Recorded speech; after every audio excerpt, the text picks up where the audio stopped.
C'est un grand projet de 250 hectares, 800 000 m² de bâtiments à construire sur une échéance de 25 ans.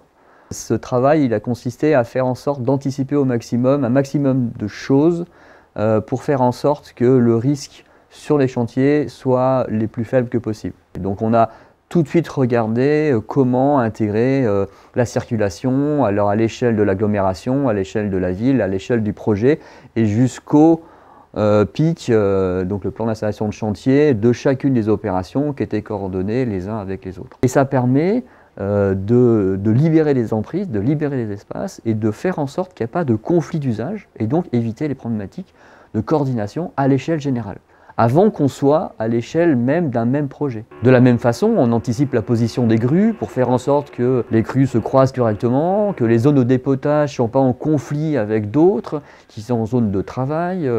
Voilà, c'est toutes ces petites choses qu'il faut savoir bâtir et anticiper. La monographie, c'est un espèce de socle commun qui va permettre de définir des règles avec des niveaux d'usage. Ça permet de limiter les risques, ça permet d'améliorer la qualité de vie des travailleurs, ça permet de faire en sorte qu'on règle les conflits avant qu'ils arrivent. Et en fait, la règle d'or qui permet de faire accepter tout ça, c'est tout le monde a les mêmes droits et a les mêmes devoirs. On a tous la même règle du jeu. On n'est pas là pour ajouter des coûts, on n'est pas là pour ajouter des délais. On est là au contraire pour optimiser le temps de travail, faire en sorte que les choses avancent. La monographie, ça peut s'adapter à des petits projets comme à des grands projets. C'est quelque chose qui doit être construit et c'est quelque chose qui doit être co-construit. Si on veut qu'il soit intégré par les gens sans avoir à l'imposer, il faut que ce soit quelque chose qui ne soit pas gravé dans le marbre. On a invité la CARSAT, l'inspection du travail, des opérateurs, des constructeurs, on a réussi à mettre tout ce monde-là autour de la table, on avançait et on faisait avancer le projet.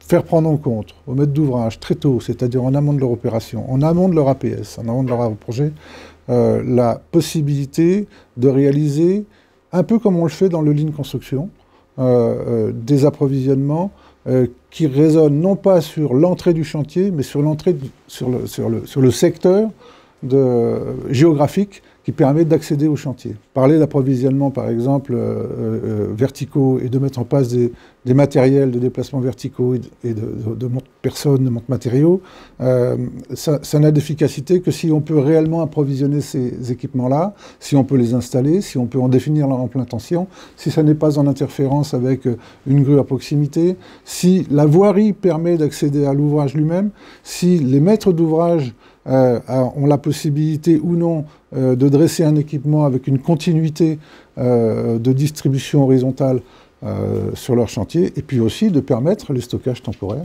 Ce qu'on cherchait surtout, c'était à développer ce qu'on appelle la logistique amont.